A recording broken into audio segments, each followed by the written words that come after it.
வணக்கம் மக்களே. இப்போ நம்ம எஸ்எஸ் ஃபேன்சியில் பார்க்குறது ஸ்பேஸ் சில்க் saree. ஸ்டோனால் வைக்கப்பட்டது. இதோட பார்டரும் முந்தியும் அப்புறம் saree ஃபுல்லாகவே ஸ்டோன் ஒர்க் தான்.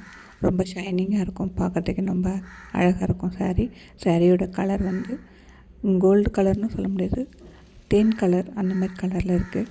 ரொம்ப நல்லாயிருக்கும், ரொம்ப ஷைனிங்காக இருக்கும். ஒரிஜினல் ஸ்பேஸ் சில்க் saree இது. இதோட ப்ரைஸ் வந்து 950 ப்ளஸ் ஷிப்பிங் வரும். ஒரு சாரீக்கு வந்து 30 rupees அந்த மாதிரி தான் ஷிப்பிங் வரும். ஓகே, பிடிச்சிருக்கிறவங்க ஸ்க்ரீன்ஷாட் எடுத்து ஸ்க்ரீனில் தெரிகிற வாட்ஸ்அப் நம்பருக்கு கான்டாக்ட் பண்ணுங்கள். தேங்க்யூ மக்களே.